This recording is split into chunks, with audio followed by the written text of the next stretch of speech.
ಇಂಟರ್ನೆಟ್ಟಲ್ಲಿ ಭಾಳಷ್ಟು ಕಂಟೆಂಟು ಬೇರೆ ಯಾವುದಕ್ಕಾದ್ರೂ ತಗೊಳ್ಳಿ ಜನ ಕಂಟೆಂಟ್ನ. ಈಗ ಒಂದು ಅಡುಗೆ ಮಾಡೋದಾಗಲಿ, ಒಂದು ತರಕಾರಿ ಬಗ್ಗೆ ಆಗಲಿ, ಒಂದು ಮನೆ ಕಟ್ಟದ ಬಗ್ಗೆ ಆಗಲಿ ತಗೊಳ್ಳಿ ಕಂಟೆಂಟು. ಬಟ್ ವೈದ್ಯಕೀಯ ಕ್ಷೇತ್ರಕ್ಕೆ ಬಂದಾಗ ಅದು ಕ್ವಾಲಿಫೈಡ್ ಪರ್ಸನ್ಸ್ ಬಂದರೆ ಮಾತ್ರ ಒಳ್ಳೆ ಕಂಟೆಂಟ್. ಅಂದರೆ ಗ್ರೇಡ್ 4 ಅವಾಗ ಓಡ್ ಬರ್ತಾರೆ ಹಾಸನದಲ್ಲಿ ಮಳೆ ಆಗಿದೆ ಅಂತ. ಅಂದರೆ ಹಾಸನ ಜಿಲ್ಲೆಯಲ್ಲ, ನನ್ನ ಹಾಸನದಲ್ಲಿ ಮಳೆ ರೋಗ ಆಗಿದೆ ಅಂತ ಗೊತ್ತಾಯ್ತಲ್ಲ, ಓಡ್ ಬರ್ತಾರೆ. ಕೂರ್ಲಿಕ್ಕಾಗಲ್ಲ, ನಿಲ್ಲಿಕ್ಕಾಗಲ್ಲ, ಕೆಲಸ ಮಾಡ್ಲಿಕ್ಕಾಗಲ್ಲ, ಊಟ ಮಾಡ್ಲಿಕ್ಕಾಗಲ್ಲ, ಇದು ಮಾಡ್ಲಿಕ್ಕಾಗಲ್ಲ. ರಿಕ್ವೆಸ್ಟ್ ಮಾಡ್ತೀನಿ ಸರ್ ಜನರಿಗೆ, ದಯವಿಟ್ಟು ಈ ಲೆವೆಲ್ ಬರೋ ತನಕ ಇಟ್ಕೋಬೇಡಿ ದಯವಿಟ್ಟು. This is horrible. ನೋಡಕ್ಕೆ ಇಷ್ಟ ಆಗ್ತಾ ಇದೆ, ಅವ್ರು ಅನುಭವಿಸ. ಹೌದೌದು ನೋಡಿ, ಇದು ಅಷ್ಟೇ ಎಕ್ಸ್ಟರ್ನಲ್ ಇದೆ, ಇದು ಗ್ರೇಡ್ 4 ಇದೆ. ಸೊ ನಾನು ಎಲ್ಲ ತೋರಿಸೋದು ಗ್ರೇಡ್ 4. ಜನ ಬರೋದೇ ಈ ಸ್ಟೇಜಲ್ಲಿ ಸರ್, ಈ ಸ್ಟೇಜಲ್ಲಿ ಬರ್ತಾರೆ, ಇದೇ ಸ್ಟೇಜಲ್ಲಿ ಬರ್ತಾರೆ ಸರ್. ಸರ್ ಇಲ್ಲಿ ಈ ಪಕ್ಕದೇ ಇರುತ್ತೆ, ಇಲ್ಲೇ ಗರ್ಭಕೋಶ.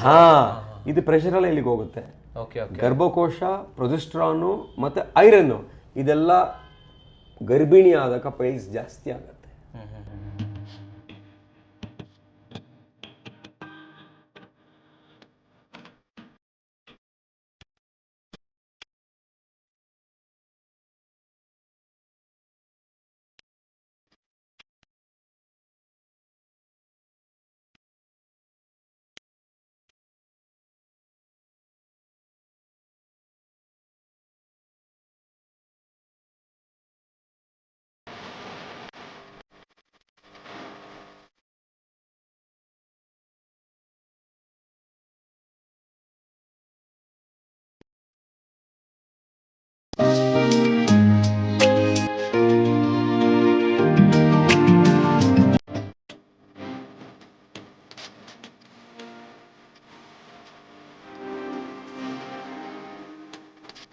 ನೀವು ನಮ್ಮ ಸ್ಮೈಲ್ಸ್ ಆಸ್ಪತ್ರೆಗೆ ಬಂದು ಸದಾ ಸ್ಮೈಲ್ ಮಾಡ್ತಾಯಿರಿ ಅಂತ ನಮ್ಮ ಕಡೆಯಿಂದ, ನಮ್ಮ ಕನ್ನಡದ ಕುವರ, ಭಾಳ ಅದ್ಭುತವಾಗಿದೆ ನಿಮ್ಮ ಹೆಸರು, ಅದೇ ರೀತಿ ತಾವು ಅದ್ಭುತವಾಗಿದ್ದೀರಾ. ಇದು ಕನ್ನಡದ ಕುವರನಿಗೆ ನಮ್ಮ ಪುಟ್ಟ ಕಾಣಿಕೆ. Thank you. ನಾನು ಇದನ್ನ ಆ್ಯಕ್ಚುಲಿ ಕನ್ನಡಿಗರಿಂದ ಎಕ್ಸೆಪ್ಟ್ ಮಾಡ್ತಾ ಇದ್ದೀನಿ ಅನ್ನೋ ಒಂದು ಫೀಲಿಂಗ್ ಅಲ್ಲಿ ತಗೊಂತಾ ಇದ್ದೀನಿ. ಸಮಸ್ತ ಕನ್ನಡಿಗರಿಂದ 7 ಕೋಟಿ ಕನ್ನಡಿಗರಿಂದ ಕನ್ನಡದ ಕುವರ ಮನೋಹರನಿಗೆ ಈ ಒಂದು ನಮ್ಮ ಪುಟ್ಟ ಕಾಣಿಕೆ. Thank you sir. Thank you. God bless you sir. Sir thank you very much. ಇನ್ನು ಭಾಳ ಖುಷಿ ಆಯಿತು ಸರ್, ಭಾಳ ಎತ್ತರಕ್ಕೆ ಬೆಳೆ. Thank you very much. ಈ ರಾಜ್ಯದ ಒಳ್ಳೆ ಕಂಟೆಂಟ್ ಕ್ರಿಯೇಟ್ ಮಾಡಿ, ಜನಕ್ಕೆ ಇಂಪ್ಯಾಕ್ಟ್ ಆಗುವಂಥ ಕಂಟೆಂಟ್ ಕ್ರಿಯೇಟ್ ಮಾಡಿ, ಈ ಪ್ರತಿಯೊಬ್ಬ 7 ಕೋಟಿ ಕನ್ನಡಿಗನಿಗೂ ನಿಮ್ಮಿಂದ ಸಹಾಯ ಆಗಬೇಕು. ನಿಮ್ಮೆಲ್ಲ ಶಕ್ತಿ ಇರುತ್ತೆ, ಒಂದು ಮೆಸೇಜ್ ಕೊಟ್ಟರೆ ಸಾಕು, ಅದು ಸಹಾಯ ಮಾಡ್ದಂಗೆ. Correct sir, correct. ಆಮೇಲೆ ರೈಟ್, ನಾಲೆಜ್ ಸ್ಪ್ರೆಡ್ ಮಾಡಿದಷ್ಟು ಒಳ್ಳೆಯದು. ಎಕ್ಸಾಕ್ಟ್. ನಾಲೆಜ್ ಸ್ಪ್ರೆಡ್ ಮಾಡೋದು ತುಂಬ ಇಂಪಾರ್ಟೆಂಟ್. ನಾಲೆಜ್, ಎಷ್ಟೋ ಜನ ಹಳ್ಳಿ ಭಾಗದಲ್ಲಿರ್ತಾರೆ, ಕೊನೆಯ ಭಾಗದಲ್ಲಿರ್ತಾರೆ, ಅವ್ರಿಗೆ ಎಲ್ಲರೂ ಇವತ್ತು ಇಂಟರ್ನೆಟ್ ನೋಡ್ತಾರೆ, ಎಲ್ಲರೂ ಮೊಬೈಲ್ ನೋಡ್ತಾರೆ. ಹಾಗಾಗಿ internet very very powerful. So ನಿಮ್ಮಂಥವರಿಂದ ಎಷ್ಟೋ ಜನಕ್ಕೆ ಅನುಕೂಲ ಆಗ್ತಾ ಇದೆ, ಮುಂದೆ ಅನುಕೂಲ ಆಗುತ್ತೆ, ಒಂದು ಕ್ರಾಂತಿ ಆಗತ್ತೆ ದೇಶದಲ್ಲಿ. ಎಸ್, ಆಕ್ಚುಲಿ ಈ ತರ ನೋಡ್ತಾ ಇರೋರು ಕೂಡ ಮುಂದೆ ಬರಬೇಕು. ಮೀಡಿಯಾದವರು ಅಷ್ಟೇ, ಇವನ್ ಡಾಕ್ಟರ್ಸ್ಗಳು ಅಷ್ಟೇ ಮುಂದೆ ಬಂದು ನೀವು ಖುದ್ದಾಗಿ ಹೌದು ನಾವು ಕೂಡ ಇಂಟರ್ವ್ಯೂ ಕೊಡ್ತೀವಿ ಅನ್ನೋದನ್ನ ಇದು ಮಾಡಿ ನಿಮ್ಮ ನಾಲೆಜ್ ಅನ್ನ ಸ್ಪ್ರೆಡ್ ಮಾಡಿ. ಸರ್ ಹೆಂಗ್ ಮುಂದೆ ಬಂದ್ರೆ ಇವಾಗ ಆ ರೀತಿ ಸರ್ ಇದು ನನ್ನ ಸ್ಟಾರ್ಟಿಂಗ್ ಮಾಡ್ತಾ ಇಲ್ಲ, ಯಾವಾಗಿಂದನೂ ಇದೆಲ್ಲ ಮಾಡ್ತಾ ಇದ್ದಾರೆ. This is not a first time ನಿಜಾಗ್ಲೂ. Sir thank you very much channel ಗೆ ಬಂದಿದ್ದಕ್ಕೆ. So we will start the thing. Okay sir, start ಮಾಡ್ಬಿಡೋಣ. ಸಮಸ್ತ ಕನ್ನಡಿಗರಿಗೆ ನಮಸ್ತೆ ಮಾಡ್ತಿರುವಂತಹ ನಾನು ನಿಮ್ಮ ಕನ್ನಡಕವರ ಬಂದಿದ್ದೀನಿ ಒಂದು ಹೊಸ ವಿಡಿಯೋ ಜೊತೆ, ಒಂದು ಆರೋಗ್ಯದ ಇನ್ಫಾರ್ಮೇಶನ್ ಜೊತೆ. ಸ್ನೇಹಿತರೆ, ಆಲ್ರೆಡಿ ತಮ್ನೇಲಲ್ಲಿ ನೋಡ್ಬಿಟ್ಟು ಯಾವ ಇನ್ಫಾರ್ಮೇಶನ್ ಅಂತ ಹೇಳ್ಬಿಟ್ಟು ತಮ್ಗೆಲ್ರಿಗೂ ಗೊತ್ತು. ಓಕೆ, ಆದರೂ ಕೂಡ ನೀವು ಹೇಳ್ಬೋದು ನೀವು ಮುಂಚೆನೂ ಕೂಡ ಫೈಲ್ಸ್, ಪಿಸ್ಟುಲಾ ಬಗ್ಗೆ ಎಲ್ಲ ವಿಡಿಯೋ ಮಾಡಿದೀಯಾ ಅಂತ ಹೇಳ್ತಾ ಇದ್ರೆ. ಸೊ ವೀಕ್ಷಕರೇ, ಒಂದು ಗಾದೆ ಮಾತಿದೆ, ಶಂಕದಿಂದ ಬಂದ್ರೇನೆ ತೀರ್ಥ ಅಂತ ಹೇಳ್ಬಿಟ್ಟು ಒಂದು ಗಾದೆ ಮಾತಿದೆ. ಸೊ ನಾನು ಮುಂಚೆನೂ ಮಾಡಿರ್ಬೋದು, ಆದರೂ ಕೂಡ ಒಂದು ನಾಲೆಜ್ ಪರ್ಸನ್ನು, ಅದ್ರ ಬಗ್ಗೆ ತಿಳ್ಕೊಂಡಿರುವಂಥ ಪರ್ಸನ್ನು, ಅದ್ರ ಬಗ್ಗೆ ಸರ್ಟಿಫೈಡ್ ಆಗಿರುವಂಥ ಪರ್ಸನ್ ಬಂದ್ಬಿಟ್ಟು ಆ ವಿಚಾರದ ಬಗ್ಗೆ ಮಾತಾಡಿದಾಗಲೇ ಅದಕ್ಕೊಂದು ವೇಟೇಜ್ ಅಂತ ಹೇಳ್ಬೋದು, ಅದಕ್ಕೊಂದು ಜೆನ್ಯೂನಿಟಿ ಅಂತ ಹೇಳ್ಬೋದು. ಸೊ ಅದಕ್ಕೋಸ್ಕರ ಈ ಪೈಲ್ಸ್, ಪಿಸ್ತುರಾ, ಪಿಜರ್ ಇವೆಲ್ಲದರ ಬಗ್ಗೆ ಮಾತಾಡೋದಕ್ಕೆ ಇವತ್ತು ನಮ್ಮ ಜೊತೆ ಸ್ಮೈಲ್ಸ್ ಇನ್ಸ್ಟಿಟ್ಯೂಟ್ ಆಫ್ ಗ್ಯಾಸ್ಟ್ರೋಎಂಟ್ರಾಲಜಿ ಕಡೆಯಿಂದ ಪೈಲ್ಸ್ ಡಾಕ್ಟರ್ ಪರಮೇಶ್ವರ್ CM ಅವ್ರು ನಮ್ಮ ಜೊತೆ ಇದ್ದಾರೆ. CM ಅಂದ್ರೆ ನಮ್ಮ ಸ್ಟೇಟ್ ನ CM ಅಲ್ಲ, ಇವರು ಪೈಲ್ಸ್ ಗೆ CM ಅಂತ ಹೇಳ್ಬೋದು. ಸೊ ವೆಲ್ಕಮ್ ಮಾಡೋಣ ಸರ್ನ. ಸರ್ ಜೊತೆಲೇ ಇದ್ದಾರೆ. ಸರ್ ನಮಸ್ಕಾರ. ನಮಸ್ಕಾರ ಸರ್, ಚೆನ್ನಾಗಿದ್ದೀರಾ? ಚೆನ್ನಾಗಿದ್ದೀನಿ, ತಾವು ಚೆನ್ನಾಗಿದ್ದೀರಾ? ನಾನು ಚೆನ್ನಾಗಿದ್ದೀನಿ ಸರ್. ಸರ್ ಇವಾಗ ನನಗೆ ಪೈಲ್ CM ಆಗ್ಬಿಟ್ರ ನೀವು? ಪೈಲ್ CM ಅಲ್ಲ ಬಾಸ್, ನಮ್ಮ CM ಪೈಲ್ಸ್ ಡಾಕ್ಟರ್ ಬಾಸ್. ಅರ್ಥ ಆಯ್ತಲ್ವಾ? ಸರ್, ಇವಾಗ ಮೊದಲನೇದಾಗಿ ನಾನು ಕೇಳ್ತಾ ಇರುವಂತದ್ದು, ಜನರ ಮೈಂಡ್ ಅಲ್ಲಿ ಪೈಲ್ಸ್, ಪಿಸ್ತೂಲಾ ಫಿಶರ್ ಅಂತ ಬಂದಾಗ ವಾಟ್ ಈಸ್ ದ ಡಿಫ್ರೆನ್ಸ್? ಎಲ್ಲದೂ ಒಂದೇನಾ? ಎಲ್ಲದೂ ಒಂದೇ ಕಡೆ ಆಗತ್ತಾ? ಎಲ್ಲದೂ ಒಂದೇ ರೀತಿ ಎಫೆಕ್ಟ್ ಮಾಡುತ್ತಾ? ತಾವು ಇಂಟ್ರೊಡಕ್ಷನ್ ಕೊಟ್ಟಾಗ ನೀವು ಹೇಳಿದ್ರಿ ನೀವು ಪೈಲ್ಸು ಫಿಶರು ಫಿಶುಲ ಬಗ್ಗೆ ಮಾತಾಡಿದ್ದೀರಾ ಅಂತ. ನೀವೇನು ಡಾಕ್ಟ್ರಾ? ಅಲ್ಲ. ಮತ್ತೆ ಯಾಕೆ ಮಾತಾಡಿದ್ರಿ? ನಾನು ಜನರಿಗೆ ಆದಷ್ಟು ನಾಲೆಜ್ ಕೊಡೋಣ ಅಂತ. ನಾಲೆಜ್ ಕೊಡಬೇಕಾದ್ರೆ ನಾನು ಯಾಕೆ ಈ ವಿಷಯ ತೆಗೆದೆ ಅಂತ ಹೇಳಿದ್ರೆ, ಇವತ್ತು ಇಂಟರ್ನೆಟ್ಟಲ್ಲಿ ಭಾಳಷ್ಟು ಕಂಟೆಂಟು, ಬೇರೆ ಯಾವುದಕ್ಕಾದ್ರೂ ತಗೊಳ್ಳಿ ಜನ ಕಂಟೆಂಟ್ನ. ಈಗ ಒಂದು ಅಡುಗೆ ಮಾಡೋದಾಗಲಿ, ಒಂದು ತರಕಾರಿ ಬಗ್ಗೆ ಆಗಲಿ, ಒಂದು ಮನೆ ಕಟ್ಟದ ಬಗ್ಗೆ ಆಗಲಿ ತಗೊಳ್ಳಿ ಕಂಟೆಂಟು. ಬಟ್ ವೈದ್ಯಕೀಯ ಕ್ಷೇತ್ರಕ್ಕೆ ಬಂದಾಗ ಅದು ಕ್ವಾಲಿಫೈಡ್ ಪರ್ಸನ್ಸ್ ಬಂದರೆ ಮಾತ್ರ ಒಳ್ಳೆ ಕಂಟೆಂಟ್. ಕರೆಕ್ಟ್ ಆಗಿ ಹೇಳಿದ್ರಿ. ಅರ್ಥ ಆಯ್ತಲ್ವಾ? ಇಲ್ಲೊಂದು ನಾನು ನಿಮ್ಮನ್ನ ಇದು ಮಾಡ್ತೀನಿ, ಸ್ಟಾಪ್ ಮಾಡ್ತೀನಿ. ಓಕೆನಾ? ನೀವು ಹೇಳಿದ್ರಿ ಕ್ವಾಲಿಫೈಡ್ ಪರ್ಸನ್ ಇಂದ ಬರಬೇಕು. ಸ್ಟಾರ್ಟಿಂಗ್ ಅಲ್ಲೂ ಹೇಳಿದೆ ಶಂಕದಿಂದ ಬಂದ್ರೇನೆ ತೀರ್ಥ ಅಂತ. ಸೊ ಜನರು ತಿಳ್ಕೊಬೇಕು ಸರ್, ಶಂಕ ಯಾವ ಶಂಕ, ಅವರಿಗೂ ಒಂದು ನಾಲೆಜ್. ಪರಮೇಶ್ವರ್ ಅಂದ್ರೆ ನನಗೆ ಗೊತ್ತು, ಜನರಿಗೆ ಗೊತ್ತಿರಬಹುದು, ಬಟ್ ನಮ್ಮ ವೀಕ್ಷಕರಿಗೆ ಗೊತ್ತಿಲ್ಲದೆ ಇರಬಹುದು ಅಲ್ವಾ? ಸೊ ಅದಕ್ಕೋಸ್ಕರ ನಾನು ಫಸ್ಟ್ ನಿಮ್ಗೆ ಕೇಳುವಂತದ್ದು, ಯಾರು ಪರಮೇಶ್ವರ್ ಸಿಎಂ ಅಂದ್ರೆ ಯಾರು? ನೀವು ಈ ಕ್ಷೇತ್ರದಲ್ಲಿ ಪೈಲ್ಸ್, ಪಿಸ್ತೂಲಾ, ವಾಟ್ ಎವರ್, ಈ ಗ್ಯಾಸ್ಟ್ರೋ ಎಂಟ್ರಾಲಜಿ ಕ್ಷೇತ್ರದಲ್ಲಿ ನಿಮ್ಮ ಸಾಧನೆ ಏನು? ನನ್ನ ಸಾಧನೆ ಯಾರು ಈ ಪರಮೇಶ್ವರ್ ಸಿಎಂ ಅಂದ್ರೆ, ಯಾರು ಈ ಡಾಕ್ಟರ್ ಪರಮೇಶ್ವರ್ ಸಿಎಂ ಅಂತ. ಸೊ ಡಾಕ್ಟರ್ ಪರಮೇಶ್ವರ್ ಸಿಎಂ ಅಂದ್ರೆ ಒಬ್ಬರು ರಾಜ್ಯದ ಗೃಹ ಖಾತೆಯ ಸಚಿವರಿದ್ದಾರೆ, ಅವರಲ್ಲ. ಗೊತ್ತಾಯ್ತಲ್ವಾ? ಡಾಕ್ಟರ್ ಪರಮೇಶ್ವರ್ ಸಿಎಂ ಅಂದ್ರೆ ಒಬ್ರು ಡೆಪ್ಟಿ ಸಿಎಂ ಆಗಿದ್ರು ಹಿಂದೆ, ಅವರಲ್ಲ. ನಾನು ಪೈಲ್ಸ್ ಡಾಕ್ಟರ್ ಪರಮೇಶ್ವರ ಸಿಎಂ. ಅರ್ಥ ಆಯ್ತಲ್ವಾ? ಸೊ ನಾನು ಕರ್ನಾಟಕದವನು, ನಾನು ಬೆಂಗಳೂರಿನವನು, ಮೂಲ ನಮ್ದು ಕೋಲಾರ ಜಿಲ್ಲೆ, ಶ್ರೀನಿವಾಸಪುರ ತಾಲೂಕು. ಅಂದ್ರೆ ಕನ್ನಡದವನು ಅಂತ ಹೇಳ್ಕೊಳಕ್ ಬಹಳ ಹೆಮ್ಮೆ ಪಡ್ತೀನಿ. Super sir. ಅದಾಯ್ತಲ್ವಾ?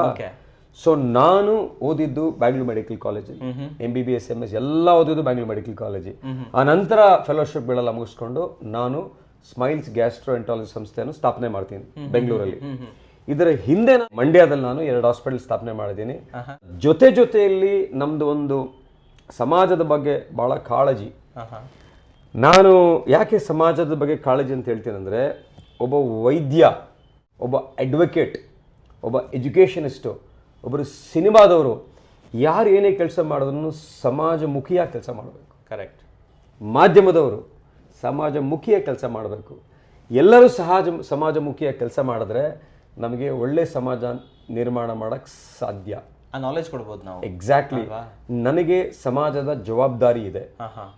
ನಾನು ಯಾಕೆ ಪಾಡ್ಕಾಸ್ಟಲ್ಲಿ ಬಂದು ನಿಮ್ಮ ಹತ್ರ ಮಾತಾಡ್ತೀನಿ, ನಾನು ಯಾಕೆ ಯೂಟ್ಯೂಬಲ್ಲಿ ಮಾತಾಡ್ತೀನಿ ಅಂತ ಹೇಳಿದ್ರೆ, ಇಂಪಾರ್ಟೆಂಟ್ ಅಂದರೆ ಇವತ್ತು ನಮ್ಮ ದೇಶದಲ್ಲಿ ಈ ಕೋಲೋರೆಕ್ಟಲ್ ಕ್ಯಾನ್ಸರ್ ಅಂತ ಕರಿತೀವಲ್ಲ, ಈ ಕೋಲೋರೆಕ್ಟಲ್ ಕ್ಯಾನ್ಸರ್ಸು ಡಯಾಗ್ನೋಸ್ ಆಗ್ತಾ ಇರೋದು 78% ಬಹಳ ಲೇಟಾಗಿ.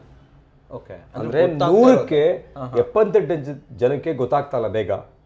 ICMR ವರದಿ ಪ್ರಕಾರ ಕೋಲೋರೆಕ್ಟಲ್ ಕ್ಯಾನ್ಸರ್ ಅಂದರೆ ದೊಡ್ಡ ಕರುಳಿನ ಕ್ಯಾನ್ಸರ್, ಅಂದರೆ ದೊಡ್ಡ ಲಾರ್ಜ್ ಇಂಟೆಸ್ಟೈನ್ ಕ್ಯಾನ್ಸರ್, ಅಂದರೆ ದೊಡ್ಡ ಜಠರದ ಕ್ಯಾನ್ಸರು ಡಯಾಗ್ನೋಸ್ ಆಗೋದು ಭಾಳ ಲೇಟಾಗಿ ಡಯಾಗ್ನೋಸ್ ಆಗ್ತಾ ಇದೆ.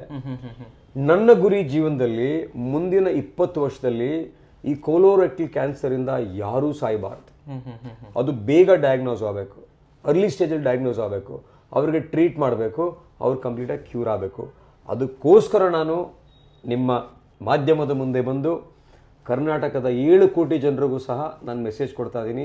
20 ವರ್ಷದಲ್ಲಿ ಈ ಸಾಧನೆ ಮಾಡೇ ಮಾಡ್ತೀವಿ, ಒಂದು ಟೀಮ್ ಆಗಿ ನಾವೆಲ್ಲ. ಹಾಗೆ ಆಗುತ್ತೆ ಎಸ್ ಸರ್. ನಾನು ಬಂದಾಗ ಸ್ಟಾರ್ಟಿಂಗ್ ಅಲ್ಲಿ ನಿಮ್ಗೆ ಸಿಕ್ಕಿದಾಗ ನೀವು ನನಗೊಂದು ನಿಮ್ಮ ಸಾಧನೆ ಬಗ್ಗೆ ಹೇಳಿದ್ರಿ ಸರ್. ನಾನು 11 ಟೈಮ್ಸ್ ಇದನ್ನ ಬಿಟ್ಕೊಟ್ಟಿಲ್ಲ ಸರ್ ಯಾರಿಗೂ ಅಂತ ಹೇಳಿದ್ರಿ. ನಾನು ಅದನ್ನ ರಿಪೀಟ್ ಆಗಿ ಕೇಳ್ಬೋದಾ ಇನ್ನೊಂದ್ಸತಿ?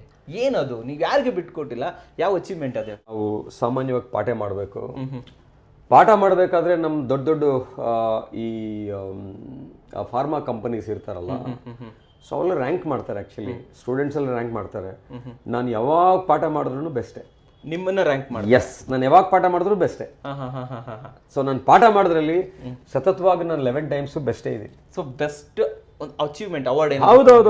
ಹೌದು. So this is the 11 time ಯಾರಿಗೂ ಬಿಟ್ಕೊಡೋದು ಇಲ್ಲ. ಪ್ರತಿ ವರ್ಷ ನಡೆಯುತ್ತೆ ಅದು. ಪ್ರತಿ ವರ್ಷ ನಡೆಯುತ್ತೆ. 11 ವರ್ಷದಿಂದ ತಗೊಂಡು ಬಂದಿದ್ದೆ. ಎಸ್, ನಾನು ಪಾಠ ಅಷ್ಟು ಚೆನ್ನಾಗಿ ಮಾಡ್ತೀನಿ ನಾನು ಆಕ್ಚುಲಿ. ಓಕೆ ಹಾಗೆ. ಓಕೆ, ಸೂಪರ್ ಆಗಿ ಹೇಳಿದ್ರೆ. Back to question, back to subject. Okay, so piles ಅಂತ ಬಂದಾಗ, ಫಿಷರ್ ಅಂತ ಬಂದಾಗ, ಪಿಸ್ತೂಲ ಅಂತ ಬಂದಾಗ, ವಾಟ್ ಇಸ್ ದಿಸ್ ಸರ್? ಯಾರಿಗೂ ಗೊತ್ತಿಲ್ಲ ಅಂತ ಅನ್ಕೊಳ್ಳೋಣ. ಸೊ ವಾಟ್ ಇಸ್ ದಿಸ್, ಹೇಗೆ ಬರುತ್ತೆ, ಸ್ವಲ್ಪ ಒಂಚೂರು ಇದ್ರ ಡಿಫ್ರೆನ್ಶಿಯೇಟ್ ಮಾಡಿ ಹೇಳಿ ಸರ್. ಹೇಳ್ತೀನಿ, ಒಳ್ಳೆ ಪ್ರಶ್ನೆ ಕೇಳಿದ್ರಿ. ನಮ್ ಜನ ಗುದದ್ವಾರದಲ್ಲಿ ಅಂದ್ರೆ ಏನಲ್ ಕೆನಲ್ ಏನೇ ಆದ್ರೂ ಅದನ್ನ ಅವರು ಪೈಲ್ಸ್ ಅನ್ಕೋತಾರೆ.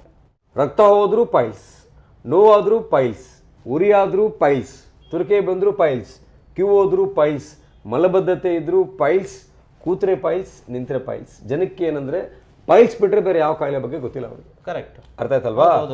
ಸೊ ಗುದದ್ವಾರದಲ್ಲಿ ಬರೋ ಎಲ್ಲಾ ಕಾಯಿಲೆನೂ ಪೈಲ್ಸ್ ಅಲ್ಲ. ಈ ಗುದದ್ವಾರ ಈ ರೀತಿ ಇರುತ್ತೆ ಅನ್ಕೊಳ್ಳಿ. ಇದು ನಾನು ಸೆಕ್ಷನ್ ತಗೊಂಡಿರೋದು, ಆಯ್ತಾ? ಓಕೆ. ಗುದದ್ವಾರದಲ್ಲಿ ಏನಲ್ ಕುಷನ್ಸ್ ಅಂತ ಇರುತ್ತೆ. 3 ಏನಲ್ ಕುಷನ್ ಇರುತ್ತೆ ಸರ್. ಈ ರೀತಿ ನಾನು ಸೆಕ್ಷನ್ ತಗೊಂಡಿದ್ದೀನಿ. ಗುದದ್ವಾರದಲ್ಲಿ 3 ಏನಲ್ ಕುಷನ್ ಇರುತ್ತೆ ನೋಡಿ. ಇದು ನಮ್ಮ ಗುದದ್ವಾರ ಆದರೆ ಇದು ನಮ್ಮ ಗುದದ್ವಾರ. ಇದು ನೋಡಿದ್ರ, ಇದು ಏನಲ್ ಕುಷನ್. ಏನಲ್ ಕುಷನ್, ಇದು ಏನಲ್ ಕುಷನ್. ಇದು ಈ ರೀತಿ ಕಟ್ ಮಾಡಿರೋದು ಗುದದ್ವಾರ. ಇದು ಗೊತ್ತಾಯ್ತು.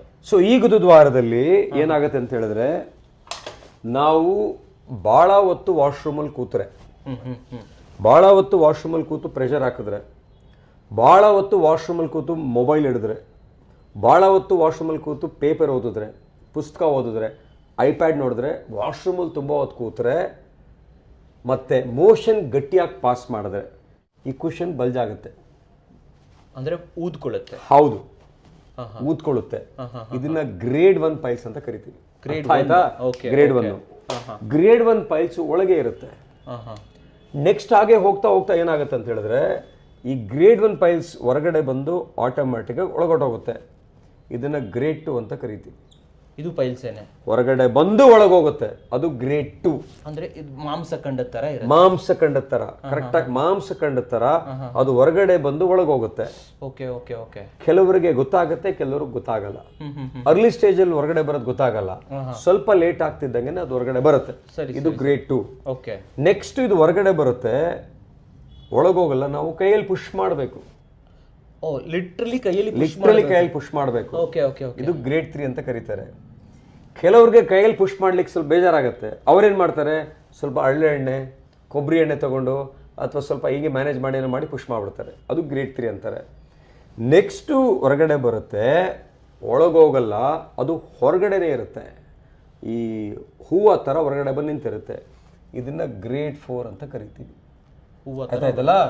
ಗ್ರೇಡ್ ಅಂದ್ರೆ ಗ್ರೇಡ್ 4. ಅವಾಗ ಓಡ್ ಬರ್ತಾರೆ, ಹಾಸನದಲ್ಲಿ ಮಳೆ ಆಗಿದೆ ಅಂತ.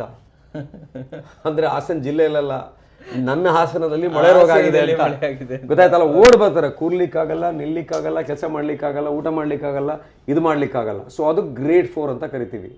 So grade 1, grade 2, grade 3, grade 4. All these are piles. All are piles. Different grades of piles ಅಂತ, ಸ್ಟೇಜ್ ಆಫ್ ಪೈಲ್ಸ್ ಅಂತ, ಡಿಗ್ರಿ ಆಫ್ ಪೈಲ್ಸ್ ಅಂತ. ಅರ್ಥ ಆಯ್ತಲ್ವಾ? ಸೊ ಈಗ ಕ್ಯಾನ್ಸರ್ಗೆ ಹೇಳ್ತಾರ ಸ್ಟೇಜ್ 1, ಸ್ಟೇಜ್ 2, ಸ್ಟೇಜ್ 3, ಸ್ಟೇಜ್ 4 ಅಂತ. ಆ ತರ ಇದನ್ನು ಸ್ಟೇಜ್. ಅರ್ಥ ಆಯ್ತಲ್ವಾ? ಸೊ ಇದು ಪೈಲ್ಸ್ ಅಂದ್ರೆ. ಪೈಲ್ಸ್ ಅಂದ್ರೆ ಏನು? ಒಳಗಿರುವ ಕುಷನ್, ಒಳಗಿರುವ ರಕ್ತದ ಹುಂಡೆಗಳು ಬಲ್ಜ್ ಆದಾಗ ಮಾಂಸಖಂಡ ತರ ಹೊರಗಡೆ ಬಂದು ಒಳಗೋಗೋದೇನೆ ಪೈಲ್ಸ್ ಅಂತ ಕರೀತಾರೆ. ಅರ್ಥ ಆಯ್ತಲ್ವಾ? ಅರ್ಥ ಆಯ್ತು ಸರ್, ಅರ್ಥ ಆಯ್ತು. ಯಾಕೆ ಪೈಲ್ಸ್ ಆಗುತ್ತೆ ಅಂತ ನೆಕ್ಸ್ಟ್ ಪ್ರಶ್ನೆ ನಿಮ್ದು. ಅದನ್ನೇ ಸರ್ ಬಹಳ ಇದಾವ್ರೆ. ಆಯ್ತಾ? ಇದು ಆಗ್ಲಿಕ್ಕೆ ಕಾರಣ ಏನು ಅಂತ ನಾನು ಕೇಳೋಣ ಅನ್ಕೊಂಡೆ. ಇದು ಊದ್ಕೊಳ್ಳೋದಕ್ಕೆ ಏನ್ ಕಾರಣ ಹೇಳಿದ್ರಿ ನೀವು? ಆಬ್ವಿಯಸ್ಲಿ ನೀರು ಕಮ್ಮಿ ಕುಡಿದ್ರೇನೆ, ತರಕಾರಿ ಸರಿಯಾಗಿ ಮಾಡದೆ, ಸರಿಯಾದ ಲೈಫ್ ಸ್ಟೈಲ್ ಅನ್ನ ಮೇಂಟೈನ್ ಮಾಡದೆ ಇದ್ರೆ ಎಕ್ಸಾಕ್ಟ್ಲಿ ಪೈಲ್ಸ್ ಬರುತ್ತೆ. ಓಕೆ. ಸೊ ಈ ಲೈಫ್ ಸ್ಟೈಲ್ ಅಲ್ಲಿ ಏನೇನು ಮಾಡಬೇಕು, ಏನೇನು ಮಾಡಬಾರ್ದು, ಇದು ಬರಬಾರ್ದು ನಮ್ಗೆ ಅಂತ ನೋಡಿ ಸರ್. ಇದು ಬರಬಾರ್ದು ಅಂದ್ರೆ ಲೈಫ್ ಸ್ಟೈಲ್ ನಿಜ ಲೈಫ್ ಸ್ಟೈಲ್. 2 ತರ ಪೈಲ್ಸ್ ಬರ್ತದೆ ಸರ್. ಒಂದು ಪೈಲ್ಸ್ ಬರೋದು ಕಾನ್ಸ್ಟಿಪೇಷನ್ ಇಂದ, ಮಲಬದ್ಧತೆ. 2ನೇದು ಬರೋದು ಲೈಫ್ ಸ್ಟೈಲ್ ಇಂದ. ಅರ್ಥ ಆಯ್ತಲ್ವಾ? ಲೈಫ್ ಸ್ಟೈಲ್ ಏನು?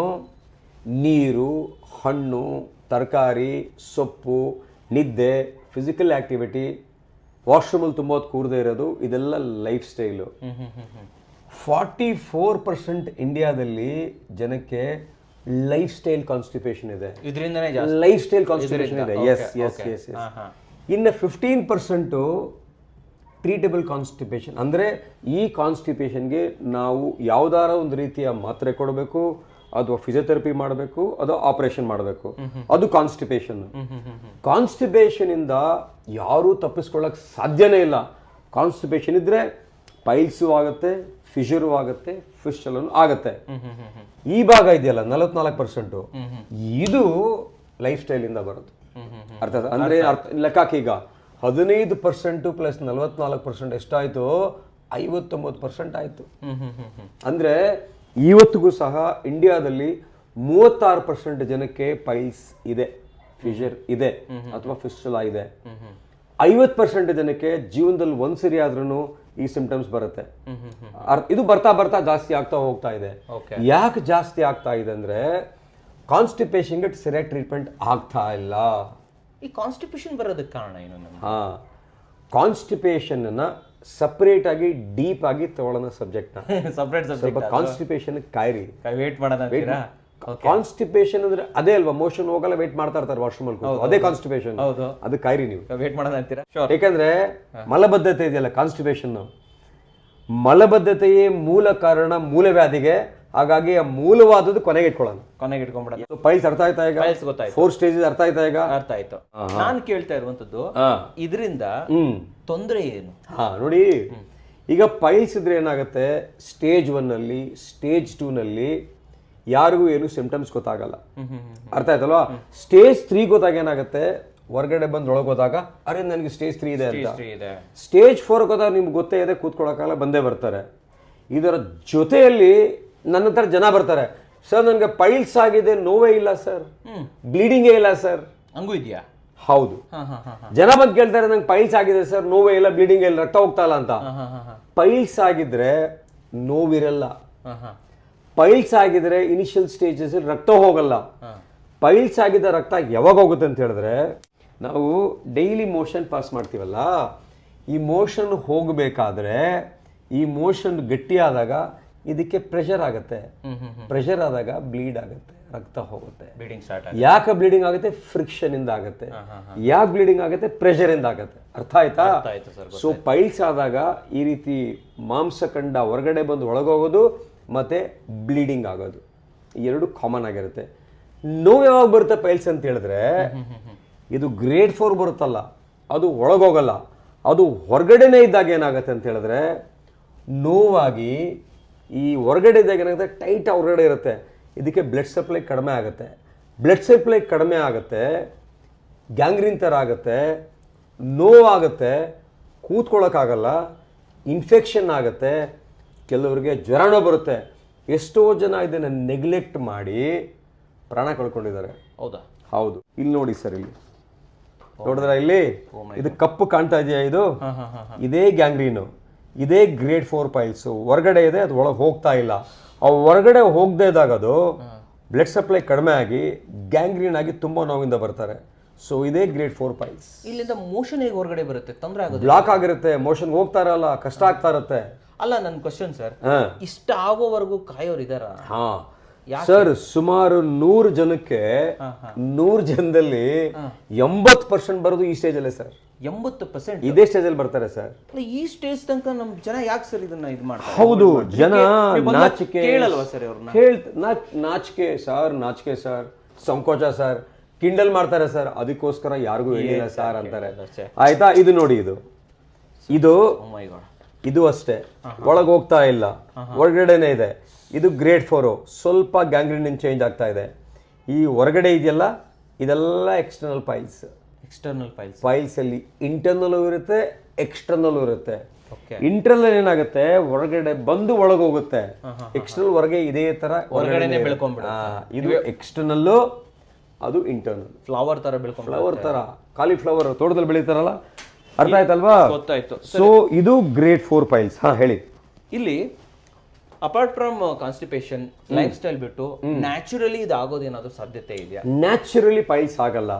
ಕಾನ್ಸ್ಟಿಪೇಷನ್ ಲೈಫ್ ಸ್ಟೈಲ್ ಬಿಟ್ರೆ ಈ ಡ್ರಿಂಕ್ಸ್ ತಗೊಳ್ತಾರಲ್ಲ, ಡ್ರಿಂಕ್ಸ್ ತಗೊಳ್ಳೋರಲ್ಲಿ ಪೈಲ್ಸ್ ಆಗುತ್ತೆ. ಅದನ್ನ ರೆಕ್ಟಲ್ ವ್ಯಾರೈಸಿಸ್ ಅಂತ ಕರೀತಾರೆ. ಪೈಲ್ಸ್ ತರ ಕಾಣುತ್ತೆ, ರಕ್ತ ಹೋಗ್ತಾ ಇರುತ್ತೆ, ಪೈಲ್ಸ್ ಅನ್ನ ಹಾಸ್ಪಿಟಲ್ಗೆ ಬರ್ತಾರೆ. ಡೀಪ್ ಹೋಗೋದಾಗ ಅವರು ಡ್ರಿಂಕ್ಸ್ ಮಾಡ್ತಾ ಇರ್ತಾರೆ, ಕ್ರಾನಿಕ್ ಆಲ್ಕೋಹಾಲಿಕ್ ಡ್ರಿಂಕ್ಸ್ ಮಾಡ್ತಾ ಇರ್ತಾರೆ. ಅವರು ಕುಡಿದು ಈ ರೀತಿ ಪೈಲ್ಸ್ ತರ ಅದು ಬಂದಿರುತ್ತೆ. ಅವಾಗ ರಕ್ತ ಆಗ್ತಾ ಇರುತ್ತೆ. ಅರ್ಥ ಆಯ್ತಲ್ವಾ? ಆಲ್ಕೋಹಾಲ್ ಕುಡುಕರು ಯಾರಾದ್ರೂ ಪೈಲ್ಸ್ ಅಂತ ಬಂದ್ರೆ ಬಹಳ ಹುಷಾರಾಗಿ ಇಡೀ ಬಾಡಿ ಚೆಕ್ ಮಾಡ್ಬೇಕು. ಅವ್ರನ್ನ ಪೈಲ್ಸ್ ಅಂತ ಮಾಡಿ ಕಳಿಸ್ಬಿಟ್ರೆ ರಕ್ತ ನಿಲ್ಲಲ್ಲ, ಸತ್ತೋಗ್ಬಿಡ್ತಾರೆ. ಅರ್ಥ ಆಯ್ತಲ್ವಾ? ನೋಡಿ, ಇದನ್ನ ನೋಡಿ, ಇಲ್ಲಿ ಕೆಂಪಗಿದೆ ನೋಡಿ, ಇದು ಅಷ್ಟೇ ಗ್ರೇಡ್ 4 ಪೈಲ್ಸ್ ಒಳಗೆ ಹೋಗ್ತಾ ಇಲ್ಲ. ಆಕ್ಚುಲಿ ನಾನು ಇದ್ರ ಸಾಫ್ಟ್ ಕಾಪಿ ಕೂಡ ಹಾಕ್ತೀನಿ, ನಿಮ್ಗೆ ನೋಡೋದಕ್ಕೂ ಕೂಡ ಬಹಳನೇ ಡಿಸ್ಟರ್ಬಿಂಗ್ ಅಂತ ಹೇಳ್ಬೋದು. ನನಗೆ ಇಲ್ಲೊಂದು ರಿಕ್ವೆಸ್ಟ್ ಮಾಡ್ತೀನಿ ಸರ್ ಜನರಿಗೆ, ದಯವಿಟ್ಟು ಈ ಲೆವೆಲ್ ಬರೋ ತನಕ ಇಟ್ಕೋಬೇಡಿ ದಯವಿಟ್ಟು. ದಿಸ್ ಇಸ್ ಹಾರಿಬಲ್, ನೋಡಕ್ಕೆ ಇಷ್ಟ ಆಗ್ತಾ ಇದೆ, ಅವ್ರು ಅನುಭವಿಸೋದು. ಹೌದೌದು ನೋಡಿ, ಇದು ಅಷ್ಟೇ ಎಕ್ಸ್ಟರ್ನಲ್ ಇದೆ, ಇದು ಗ್ರೇಡ್ 4 ಇದೆ. ಸೊ ನಾನು ಎಲ್ಲ ತೋರಿಸೋದು ಗ್ರೇಡ್ 4. ಜನ ಬರೋದೇ ಈ ಸ್ಟೇಜಲ್ಲಿ ಸರ್, ಈ ಸ್ಟೇಜಲ್ಲಿ ಬರ್ತಾರೆ, ಇದೇ ಸ್ಟೇಜಲ್ಲಿ ಬರ್ತಾರೆ ಸರ್. ಸರ್ ಇಲ್ಲೊಂದು ಕ್ವಶನ್ ಇದೆ ನನಗೆ, ಜೆಂಟ್ಸ್ ಅಲ್ಲಿ ಜಾಸ್ತಿ ಪೈಲ್ಸ್, ಲೇಡೀಸ್ ಅಲ್ಲಿ ವಿಮೆನ್ಸ್ ಅಲ್ಲಿ ಜಾಸ್ತಿ ಪೈಲ್ಸ್ ಬರ್ತಾ ಇದೆ. ಓಕೆ, ನೀವು ಅಟೆಂಡ್ ಮಾಡಿರೋದು? ಸಾಮಾನ್ಯವಾಗಿ ಗಂಡಸರಿಗೆ ಕಂಪೇರ್ ಮಾಡಿದ್ರೆ ಹೆಂಗಸರಲ್ಲೇ ಜಾಸ್ತಿ ಬರ್ತಾ ಇದೆ ಸರ್. ಹೆಂಗಸರಲ್ಲಿ ಯಾಕೆ ಜಾಸ್ತಿ ಬರುತ್ತೆ ಪೈಲ್ಸು ಅಂತ ನೆಕ್ಸ್ಟ್ ಟಾಪಿಕ್ ಅಲ್ಲಿ ಸಪರೇಟ್ ಆಗಿ ಹೆಣ್ಮಕ್ಳ ಬಗ್ಗೆ ಮಾತಾಡೋಣ. ಅವಾಗ ಯಾಕೆ ಜಾಸ್ತಿ ಅಂತ ನಾನು ಹೇಳ್ತೀನಿ. ಈಗ ನೀವು ಕೇಳಿದಕ್ಕೋಸ್ಕರ ಕನ್ಕ್ಲೂಡ್ ಮಾಡ್ತೀನಿ ನಾನು. ಹೆಣ್ಮಕ್ಳು ಏನಾಗುತ್ತೆ ಅಂತ ಹೇಳಿದ್ರೆ, ಒಂದು ಈ ಚಿಕ್ಕ ವಯಸ್ಸಲ್ಲಿ 15 ವಯಸ್ಸು ಆಗೋವರೆಗೂ ಏನಾಗುತ್ತೆ, ಅವರಿಗೆ ಕಾನ್ಸ್ಟಿಪೇಷನ್ ಇದ್ರೆ ಪೈಲ್ಸ್ ಬರುತ್ತೆ. ಕಾನ್ಸ್ಟಿಪೇಷನ್ ಇದೆ ಅಂತ ಯಾರಿಗೂ ಹೇಳ್ಕೊಳ್ಳಲ್ಲ, ವಾಶ್ರೂಮ್ ಹೋಗ್ತಾರೆ ಮುಗ್ತಾರೆ. ಎಷ್ಟೋ ಜನ ಬರ್ತಾರೆ 30-40 ವರ್ಷ ಸಫರ್ ಮಾಡಿ ಕಾನ್ಸ್ಟಿಪೇಷನ್. ಎರಡನೇದು ಹೆಣ್ಮಕ್ಳು ಏನಾಗುತ್ತೆ ಅಂತ ಹೇಳಿದ್ರೆ, ಅವರು ಗರ್ಭಿಣಿ ಆದಾಗ ಹೆಣ್ಮಕ್ಳಲ್ಲಿ ಆ ಗರ್ಭಿಣಿ ಆದಾಗ ಗೈನಕಾಲಜಿಸ್ಟು ಐರನ್ ಸಿರಪ್ ಕೊಡ್ತಾರೆ. ಗೈನಕಾಲಜಿಸ್ಟು ಅವ್ರಿಗೆ ಪ್ರೊಜೆಸ್ಟರಾನ್ ಹಾರ್ಮೋನ್ ಜಾಸ್ತಿ ಆಗ್ತಾ ಇರುತ್ತೆ. ಮತ್ತೆ ಇಲ್ಲಿ ಇದಿರುತ್ತೆ ಸರ್, ಇದು ಗರ್ಭ ಈ ಪಕ್ಕದಲ್ಲೇ ಇರುತ್ತೆ ಸರ್, ಇಲ್ಲಿ ಈ ಪಕ್ಕದಲ್ಲೇ ಇರುತ್ತೆ, ಇಲ್ಲೇ ಗರ್ಭಕೋಶ. ಇದು ಪ್ರೆಷರ್ ಎಲ್ಲ ಇಲ್ಲಿಗೆ ಹೋಗುತ್ತೆ. ಗರ್ಭಕೋಶ, ಪ್ರೊಜೆಸ್ಟ್ರಾನು ಮತ್ತೆ ಐರನ್ ಇದೆಲ್ಲ ಗರ್ಭಿಣಿ ಆದಾಗ ಪೈಲ್ಸ್ ಜಾಸ್ತಿ ಆಗುತ್ತೆ. ಅರ್ಥ ಆಯ್ತಲ್ವಾ? ಅದರ ಜೊತೆಯಲ್ಲಿ ಡೆಲಿವರಿ ಆದಮೇಲೆ ಡೆಲಿವರಿ ಕಾನ್ಸಿಕ್ವೆನ್ಸಸ್ ಇಂದ, ನಾರ್ಮಲ್ ಡೆಲಿವರಿ ಕಾನ್ಸಿಕ್ವೆನ್ಸಸ್ ಇಂದ ಅಥವಾ ಮಗು ದೊಡ್ಡದಾಗಿದೆ ಪ್ರೆಷರ್ ಇಂದ ಹೆಣ್ಮಕ್ಳಿಗೆ ಪೈಲ್ಸ್ ಅಲ್ಲಿ ಬರುತ್ತೆ. ಅದನ್ನ ಸಪರೇಟ್ ಆಗಿ ಡಿಸ್ಕಸ್ ಮಾಡೋಣ. ಸೊ ನಾನು ನೋಡಿರೋ ಇದರಲ್ಲಿ ಗಂಡಸರು ಕಂಪೇರ್ ಮಾಡಿದ್ರೆ ಹೆಣ್ಮಕ್ಳಿಗೆ ಜಾಸ್ತಿ ಇರೋದಿದು. ಸೊ ದಯವಿಟ್ಟು ಹೆಣ್ಮಕ್ಳ ಆರೋಗ್ಯದ ಬಗ್ಗೆ ಎಲ್ಲರೂ ಕಾಳಜಿ ವಹಿಸಬೇಕು. ನೋಡಿ ಹೆಣ್ಮಕ್ಳೇ, ದಯವಿಟ್ಟು ಯಾವುದೇ ಕಾರಣಕ್ಕೂ ನಾಚಿಕೆ ಅನ್ನೋದನ್ನ ಸೈಡಲ್ಲಿ ಇಟ್ಬಿಡಿ. ಹೌದು, ಈ ಲೆವೆಲ್ಗೆ ಹೋಗೋ ತನಕ ದಯವಿಟ್ಟು ಬಿಟ್ಕೋಬೇಡಿ. ಹೌದು, ಈ ಲೆವೆಲ್ಗೆ ಬಂದ್ಮೇಲೆ ಆಮೇಲೆ ನಾಚಿಕೆ ಬಿಡ್ಲೇಬೇಕು ಅಲ್ವಾ? ಅದಕ್ಕೆ ಮುಂಚೆನೆ ನಾಚಿಕೆ ಬಿಟ್ಬಿಟ್ಟು ಡಾಕ್ಟರ್ ಬಳಿ ಅದ್ರ ಬಂದ ಕ್ಲೀನ್ ಆಗಿ ಕ್ಲಿಯರ್ ಆಗಿ, ಆಬ್ವಿಯಸ್ಲಿ ನಿಮ್ಗೆ ಲೇಡೀಸ್ ಡಾಕ್ಟರ್ಸ್ ಗಳು ಅವೈಲೇಬಲ್ ಇರ್ತಾರೆ, ಹೋಗಿ ಓಪನ್ ಅಪ್ ಆಗಿ ಮಾತಾಡಿ ಇದನ್ನ ಮಾಡ್ಕೊಳ್ಳಿ, ಲೈಫ್ ಸ್ಟೈಲ್ ಸರಿ ಮಾಡ್ಕೊಳ್ಳಿ, ಕಾನ್ಸ್ಟಿಪೇಷನ್ ಅನ್ನ ಸರಿ ಮಾಡ್ಕೊಂಡ್ರೆ ಹೌದು ಹೌದು ಹೌದು curable, 100% curable, provided root cause ಅದನ್ನ ಸರಿ ಮಾಡಬೇಕು. ಎಷ್ಟೋ ಜನ ಬರ್ತಾರೆ, ಸರ್ ಪೈಲ್ಸ್ 100% ವಾಸಿ ಆಗತ್ತಾ ಅಂತ ನಾನು ಕೇಳ್ತಾರೆ. ಸರ್ ನಾನು ಮೊನ್ನೆ ತಾನೇ ಮಾಡಿಸಿದೆ, ಮತ್ತೆ ಪೈಲ್ಸ್ ಬಂದಿದೆ, ನನಗೆ 3 ವರ್ಷ ಆಯ್ತು ಮತ್ತೆ ಬಂದಿದೆ, 10 ವರ್ಷ ಆಯ್ತು ಮತ್ತೆ ಬಂದಿದೆ ಅಂತ ಕೇಳ್ತಾರೆ. ಪೈಲ್ಸ್ ಮತ್ತೆ ಬರುತ್ತಾ ಅಂತ. ಆ್ಯಕ್ಚುಲಾಗಿ ಪೈಲ್ಸ್ ಯಾಕೆ ಮತ್ತೆ ಬರುತ್ತೆ ಅಂತ ಹೇಳಿದ್ರೆ, ಒಂದು ಈಗ ಲೈಫ್ ಸ್ಟೈಲ್ ಮತ್ತೆ ಹೊರಗಡೆ ಹೋಗಿ ಅವರು ಸರಿಯಾಗಿ ಲೈಫ್ ಸ್ಟೈಲ್ ಮ್ಯಾನೇಜ್ ಮಾಡದೆ ಹೋದ್ರೆ ಮತ್ತೆ ಬಂದೇ ಬರುತ್ತಲ್ವಾ? ಈಗ ಫಾರ್ ಎಕ್ಸಾಂಪಲ್ ನೀವು ಕೇಳೋ ಪ್ರಶ್ನೆ ಹೇಗಿದೆ ಅಂದರೆ, ಯಾರೋ ಒಬ್ಬ ಹುಡುಗ ಬೈಕಲ್ಲಿ ಹೋಗ್ತಾ ಇರ್ತಾನೆ, ಬೈಕಿಂದ ಬೀಳ್ತಾನ ಅವನು, ಬೈಕಿಂದ ಬಿದ್ದಾಗ ಅವನಿಗೆ ಫ್ರ್ಯಾಕ್ಚರ್ ಆಗುತ್ತೆ, ಆಸ್ಪತ್ರೆಗೆ ಬರ್ತಾನ ಅವನು. ಆಸ್ಪತ್ರೆಗೆ ಬಂದು ಸರ್ ಈ ಥರ ಫ್ರ್ಯಾಕ್ಚರು. ಸೊ ನಾವೇನು ಮಾಡ್ತೀವಿ, ಫ್ರ್ಯಾಕ್ಚರ್ ಎಲ್ಲ ರೆಡಿ ಮಾಡಿ ಕಳಿಸ್ತೀವಿ ಅವನ್ನ. ವಾಪಸ್ ಬರ್ತಾನೆ ಖುಷಿಯಾಗಿ, ಸರ್ ನನಗೆ ಫ್ರ್ಯಾಕ್ಚರ್ ಎಲ್ಲ ಚೆನ್ನಾಗಿದೆ ಸರ್, ಸ್ವೀಟ್ ತೊಗೊಳ್ಳಿ, ಸ್ವೀಟ್ ಕೊಡ್ತಾನೆ. ಕೊಟ್ಬಿಟ್ಟು ಸರ್ ನಂಗೆ ಮತ್ತೆ ಫ್ರ್ಯಾಕ್ಚರ್ ಆಗುತ್ತೆ ಸರ್, ಅಪ್ಪ ಮತ್ತೆ ಬಿದ್ದರೆ ಮತ್ತೆ ಫ್ರ್ಯಾಕ್ಚರ್ ಆಗುತ್ತೆ. ಹಂಗೆ ಪೈಲ್ಸು ಅಷ್ಟೇ, ಲೈಫ್ ಸ್ಟೈಲ್ ಸರಿ ಮಾಡ್ಕೊಳ್ದವ್ರೆ ಮತ್ತೆ ಬರುತ್ತೆ. ಬಟ್ ಮುಖ್ಯವಾಗಿ ಪೈಲ್ಸ್ ಬರೋದು ಯಾಕೆ ಅಂತ ಹೇಳಿದ್ರೆ, ಮತ್ತೆ ಹೇಳ್ತೀನಿ ಕೇಳಿಸ್ಕೊಳ್ಳಿ, ಭಾಳ ಇಂಪಾರ್ಟೆಂಟು. ಸರ್ ಎಲ್ಲ ಏನು ಮಾಡ್ತಾರೆ, ಪೈಲ್ಸ್ ಅಂತ ಹೋಗ್ತಾರೆ ಡಾಕ್ಟರ್ ಹತ್ರ. ಆ ಪೈಲ್ಸ್ ಅಂತ ಹೋದ ತಕ್ಷಣ ಡಾಕ್ಟರ್ ಏನು ಮಾಡ್ತಾರೆ, ಟಕ್ ಅಂತ ತಗೋ ಆಪರೇಷನ್ ಮಾಡಿ ಕಳ್ಸು ಮನೆಗೆ. ಯಾಕೆ ಪೈಲ್ಸ್ ಬಂದಿದೆ ಅಂತ ಅವ್ರನ್ನ ಡೀಟೇಲ್ ಆಗಿ ನೋಡಲ್ಲ. ಅದ್ರ ಬುಡದವರೆಗೆ ಹೋಗಲ್ಲ. ಸರ್ ಯಾಕೆ ಬಂದಿದೆ ಅನ್ನೋದೊಂದು ತಿಳ್ಕೊಳ್ತಾ ಸರ್, ಯಾಕೆ ಬಂದಿದೆ ಅಂತ ನಾವು ನೋಡ್ಬೇಕಲ್ವಾ? ಈಗ ಫಾರ್ ಎಕ್ಸಾಂಪಲ್ ಯಾರೋ ಹುಡುಗನಿಗೆ ಮಾರ್ಕ್ಸ್ ಕಡಿಮೆ ಬಂದಿರುತ್ತೆ, ಯಾಕೆ ಬಂದಿದೆ ಅಂತ ಯೋಚನೆ ಮಾಡಲ್ವಾ? ಟೀಚರ್ ಯೋಚನೆ ಮಾಡಲ್ವಾ? ಹಂಗೆ ಯಾಕೆ ಪೈಲ್ಸ್ ಬಂದಿದೆ ಅಂತ ಡೀಟೇಲ್ ಆಗಿ ಅವ್ರ ಹತ್ರ ಮಾತಾಡ್ಬೇಕು, ಪೇಷಂಟ್ ಹತ್ರ ರೂಟ್ ಕಾಸ್ ನೋಡ್ಬೇಕು. ಎಕ್ಸಾಕ್ಟ್ಲಿ. ಈ 15% ಹೇಳಿದ್ನಲ್ಲ ಕಾನ್ಸ್ಟಿಪೇಷನ್ ಪೈಲ್ಸ್ ಬರುತ್ತೆ ಅಂತ. ಸರ್ ಪೈಲ್ಸ್ ಬಂದಿರುತ್ತೆ, ಒಂದ್ಸರಿ ಆಪರೇಟ್ ಆಗಿರುತ್ತೆ, 2 ಆಗಿರುತ್ತೆ, 3 ದಿವಸ ಆಗುತ್ತೆ, ನಮ್ಮ ಹತ್ರ ಬರ್ತಾರೆ. ನಾವು ಡೀಟೇಲ್ ಆಗಿ ನೋಡಿದಾಗ ಅವ್ರಿಗೆ ಕಾನ್ಸ್ಟಿಪೇಷನ್ ಇರುತ್ತೆ, ಅದನ್ನ ಸರಿ ಮಾಡಿರಲ್ಲ. ಪೈಲ್ಸ್ ಆದ್ಮೇಲೆ ವಾಶ್ರೂಮಲ್ಲಿ ಕೂತು ಪ್ರೆಷರ್ ಹಾಕಿದ್ರೆ, ಪೈಲ್ಸ್ ಆದ್ಮೇಲೂ ಮುಕ್ಕಿದ್ರೆ, ಪೈಲ್ಸ್ ಆದ್ಮೇಲೂ ತುಂಬ ಹೊತ್ತು ಕೂತ್ಕೊಂಡ್ರೆ, ಪೈಲ್ಸ್ ಆದ್ಮೇಲೂ ಮೋಷನ್ ಪಾಸ್ ಕಷ್ಟ ಆದ್ರೆ ನೀವು ಇಲ್ಲಿ ಬರುತ್ತೋ ಇಲ್ವೋ? ಒಂದೇ ಬರುತ್ತೆ. ಹಾಗೆ ಪೈಲ್ಸ್ನು ಮೂಲ ಕಾರಣ ಹುಡುಕ್ಬೇಕು, ಮೂಲ ಕಾರಣ ಹುಡುಕಿ ಅದಕ್ಕೆ ಟ್ರೀಟ್ಮೆಂಟ್ ಆಗಬೇಕು, ಆಮೇಲೆ ಪೈಲ್ಸ್ ಆಪರೇಷನ್ ಮಾಡಬೇಕು. ಸುಮ್ಮನೆ ಆಪರೇಷನ್ ಮಾಡಿದ್ರೆ ಬಂದೇ ಬರುತ್ತೆ 100 ಭಾಗ. ಸೊ ರೂಟ್ ಕಾಸ್ ಹುಡುಕಿದ್ರೆ, ಯಾಕೆ ಪೈಲ್ಸ್ ಬಂದಿದೆ ಅಂತ ಹುಡುಕಿದ್ರೆ ನಮಗೆ ಮತ್ತೆ ಪೈಲ್ಸ್ ಬರಲ್ಲ, ಯಾರಿಗೂ ಪೈಲ್ಸ್ ಬರಲ್ಲ. Chance ಅರ್ಥ ಆಯ್ತಲ್ವಾ? ಚಾನ್ಸೇ ಇಲ್ಲ. Okay. ಪ್ರೊವೈಡೆಡ್ ರೂಟ್ ಕಾಸ್ ಹುಡುಕ್ಬೇಕು, ಯಾಕೆ ಬಂದಿದೆ ಹುಡುಕ್ಬೇಕು. ಕರೆಕ್ಟ್ ಸರ್ ಹೇಳಿದ್ ಕರೆಕ್ಟ್. ರೂಟ್ ಕಾಸ್ ಹುಡುಕಿ ಟ್ರೀಟ್ಮೆಂಟ್ ತಗೊಳ್ಳಿ, ಲೈಫ್ ಸ್ಟೈಲ್ ಅನ್ನ ಮೇಂಟೈನ್ ಮಾಡ್ಕೊಂಡು ಹೋದ್ರೆ ಆಬ್ವಿಯಸ್ಲಿ ಈ ಮಹಾಮಾರಿನ ನೀವು ನಿಮ್ಮ ಜೀವನದಿಂದ ತೆಗಿಬಹುದು ಅಂತ ಹೇಳ್ತೀನಿ. ಸರ್ ಕೂಡ ಆ ಒಂದು ಗ್ಯಾರಂಟಿನೇ ಕೊಡ್ತಾ ಇದ್ದಾರೆ ಸರ್. ಪ್ರತಿಯೊಬ್ರು ಇಲ್ಲಿ ಬಂದವರಲ್ಲ ಸರ್ ನಂಗೆ ಮತ್ತೆ ಬರಬಾರ್ದು, ಗ್ಯಾರಂಟಿ ಕೊಡ್ತೀರಾ? ಅಪ್ಪ ನಾನ್ ಗ್ಯಾರಂಟಿ ಕೊಡ್ತೀನಿ, ನೀನ್ ಗ್ಯಾರಂಟಿ ಕೊಡು ಫಸ್ಟ್, ನೀನ್ ಚೆನ್ನಾಗಿರ್ತೀಯ ಅಂತ ಹೇಳು ಅಂತ. ನಾವ್ ಹೇಳ್ದಂಗೆ ಇರ್ತೀರಾ? ನೀವ್ ಗ್ಯಾರಂಟಿ ಕೊಡ್ತೀರಾ ಹೇಳಿ ಸರ್. ಫೈಲ್ಸ್ ಗೊತ್ತಾಯ್ತು, ಮಾಹಿತಿ ಗೊತ್ತಾಯ್ತು, ಯಾಕೆ ಬರುತ್ತೆ, ಏನ್ ಕತೆ, ಏನ್ ಆಗಬಹುದು, ಅದರಿಂದ ತೊಂದರೆ ಏನು, ಫೈನಲ್ ಆಗಿ ಬರುವಂತದ್ದು ಇದರಿಂದ ಮುಕ್ತಿ, ಟ್ರೀಟ್ಮೆಂಟ್ ಅದು ಕೂಡ ಪರ್ಮನೆಂಟ್ ಫ್ರೀಡಮ್ ಫ್ರಮ್ ಪೈಲ್ಸ್ ಹೇಳಿದ್ರಿ ಸರ್. ತುಂಬಾ ಜನ ಹೇಳೋರು ಇದಾರೆ, ಹೋಯ್ತು ಮತ್ತೆ ಬಂತು, ಹೋಯ್ತು ಮತ್ತೆ ಬಂತು. ಸೊ ಆ ರೀತಿ ಆಗಬಾರ್ದು ಅಂತಂದ್ರೆ what is the permanent treatment sir? So treatment start ಆಗೋದು ಪೈಲ್ಸ್ ಯಾಕೆ ಬಂದಿದೆ ಅಂತ, ರೂಟ್ ಕಾಸ್. ಆ ರೂಟ್ ಕಾಸ್ ನಾವು ಟ್ರೀಟ್ ಮಾಡಬೇಕು. ಅರ್ಥ ಆಯ್ತಾ? ಕ್ಲಿಯರಿಟಿ ಬಂತು. ಎರಡನೇದು, ಈಗ ಪೈಲ್ಸ್ ಬಂದ್ಬಿಟ್ಟಿದೆ, ರೂಟ್ ಕಾಸು ಗೊತ್ತಾಯ್ತು, ರೂಟ್ ಕಾಸು ಟ್ರೀಟ್ ಆಯ್ತು. ಗ್ರೇಡ್ 1 ಪೈಲ್ಸ್ಗೆ ನಾವು ಮೆಡಿಸಿನ್ಸು, ಟ್ಯಾಬ್ಲೆಟ್ಸು, ಆಹಾರ ಪದ್ಧತಿ ಬದಲಾದ್ರೆ ಗ್ರೇಡ್ 1 ಪೈಲ್ಸ್ ಕ್ಯೂರ್ ಆಗುತ್ತೆ, ಒಳಗಿರೋದು. ಗ್ರೇಡ್ 2 ಇದ್ರೆ ಕೂಡ ಈಗ ಹೊರಗಡೆ ಬಂದು ಒಳಗೆ ಹೋಗುತ್ತೆ, ಗೊತ್ತಾಗಲ್ಲ ಅವ್ರಿಗೆ ಗ್ರೇಡ್ 2. ಸೊ ಕೆಲವರಿಗೆ ಗ್ರೇಡ್ 2 ಕನ್ಫ್ಯೂಷನ್, ಇದಕ್ಕೆ ನಾನು ಲೇಸರ್ ಚಿಕಿತ್ಸೆ ಮಾಡ್ಕೋಬೇಕು ಬೇಡೋ ಅಂತ. ಎಷ್ಟೋ ಜನ ಗ್ರೇಡ್ 2 ನಲ್ಲಿ ಮಾಡಿಸ್ಕೊಂಡಿರಲ್ಲ, ಅದು ಗ್ರೇಡ್ 3 ಗ್ರೇಡ್ 4 ಆಗಿ ನಮ್ಮ ಹತ್ರ ಬಂದಿದ್ದಾರೆ. ಸ್ಟ್ರಿಕ್ಟ್ ಆಗಿ ನಾನು ಇರ್ತೀನಿ, ನನ್ ಮುಕ್ಕಲ್ಲ, ನನ್ ಕಾನ್ಸ್ಟಿಪೇಷನ್ ಆಗಲ್ಲ, ಲೈಫ್ ಸ್ಟೈಲ್ ಎಲ್ಲ ಪಕ್ಕಾ ಮಾಡ್ಕೋತೀನಿ ಅಂದ್ರೆ ಗ್ರೇಡ್ 2 ನ ನಾವು ಟ್ರೈ ಮಾಡಬಹುದು ವಿತೌಟ್ ಲೇಸರ್. ಸೇಮ್ ಮೆಥಡ್ ಅಲ್ಲಿ ಎಕ್ಸಾಕ್ಟ್ಲಿ ಟ್ರೈ ಮಾಡಬಹುದು ಅಷ್ಟೇ, ಟ್ರೈ ಮಾಡಬಹುದು. ಬಟ್ ನೀವು ಕರೆಕ್ಟ್ ಆಗಿರ್ಬೇಕು. ನೀವು ಏನು ಕರೆಕ್ಟ್ ಆಗಿದ್ರೆ ಸರ್ ನೀವು ಕೊಟ್ಟಿ ಟ್ರೀಟ್ಮೆಂಟ್ ನನಗೆ ಮತ್ತೆ ಪೈಲ್ಸ್ ಬಂತು, ನಾನು ಏನ್ ಮಾಡ್ಲಿ ಅಲ್ವಾ? ಸೊ ಗ್ರೇಡ್ 3ಗೆ ಚಾನ್ಸೇ ಇಲ್ಲ, ಇದನ್ನ ನಾವು ಲೇಸರ್ ಚಿಕಿತ್ಸೆ ಮಾಡಲೇಬೇಕು. ವೀಕ್ಷಕರ, ಗ್ರೇಡ್ 3 ಅಂದ್ರೆ ಹೊರಗಡೆ ಬಂದಿದೆ, ಒಳಗಡೆ ಹೋಗ್ತಾರೆ, ಹೊರಗಡೆ ಬಂದು ಒಳಗೆ ಹೋಗುದು ಕೈಯಲ್ಲಿ ಪುಷ್ ಮಾಡ್ತಾರೆ, ಕೈಯಲ್ಲಿ ಪುಷ್, ಅದು ಗ್ರೇಡ್ 3. ಓಕೆ. ಗ್ರೇಡ್ 4 ಹೊರಗಡೆನೆ ಇರುತ್ತೆ, ಅದನ್ನ ಮತ್ತೆ ಚಾನ್ಸೇ ಇಲ್ಲ, ಲೇಸರ್ ಅಲ್ಲಿ ಮಾಡಲೇಬೇಕು. ಮಸ್ಟ್ ಅಂಡ್ ಶುಡ್ ಇದೆರಡು ಲೇಸರ್. 3 ಮತ್ತೆ 4 ಪಕ್ಕಾ. Grade 2 50-50. So better go with laser, better ಅಲ್ವಾ sir? It is their choice, ಯಾರಿಗೂ ಬಂದಂತ ಮಾಡಲ್ಲ ನಾವು. ಅರ್ಥ ಆಯ್ತಲ್ವಾ? ನಿಮ್ ಇಷ್ಟ ಅಂತೀರಾ? ಬಟ್ ನನ್ನ ಅಡ್ವೈಸ್ ಕೇಳಿದ್ರೆ ನೋಡ್ತೀನಿ, ಕೆಲಸ ಮಾಡೋರು ಒತ್ತಡ ಅದು ಇದೆಲ್ಲ ಇದ್ರೆ ದಯವಿಟ್ಟು ಮಾಡಿಸ್ಕೊಂಡ್ಬಿಡಿ ಅಂತ ಹೇಳ್ತೀನಿ. ಅರ್ಥ ಆಯ್ತಲ್ವಾ? ಸೊ ಇದು ಲೇಸರ್ ಚಿಕಿತ್ಸೆ ಮುಖಾಂತರ ನಾವು ಪೈಲ್ಸ್ ನ ಟ್ರೀಟ್ ಮಾಡ್ತೀವಿ. Can you explain the process? What is the laser treatment? Sir simple sir. ಈಗ ಹಿಂದೆ ಹಳೆ ಕಾಲದಲ್ಲಿ ಏನ್ ಮಾಡ್ತಿದ್ರು, ನಾವೆಲ್ಲ ಓದ್ಬೇಕಾದ್ರೆ ಇದನ್ನ ಕಟ್ ಮಾಡಿ ತೆಗೆದು ಬಿಸಾಕ್ತಿದ್ರು. ಆಮೇಲೆ ರಿಸರ್ಚ್ ಮಾಡ್ತಾ ಮಾಡ್ತಾ ಮಾಡ್ತಾ ಅದನ್ನ ಕಟ್ ಮಾಡಬಾರ್ದು, ಅದು ಕಾಯಿಲೆ ಅಲ್ಲ, ಅದು ಫಿಸಿಯಾಲಜಿಕಲ್ ಅಬರೇಷನ್, ಅಂದ್ರೆ ಮಲಬದ್ಧತೆಯಿಂದ ಬರೋದು, ಕಟ್ ಮಾಡಬೇಡಿ ಅಂತ. ಯಾಕೆ ಕಟ್ ಮಾಡಬಾರ್ದು ಅಂದ್ರೆ ಇದನ್ನ ತೆಗೆದ್ರೆ ಅದರದೇ ಆದ ಒಂದು ಡಿಸ್ಅಡ್ವಾಂಟೇಜ್ ಇರುತ್ತೆ. ಈ ಕುಶನ್ಸ್ ಇರ್ಲೇಬೇಕು.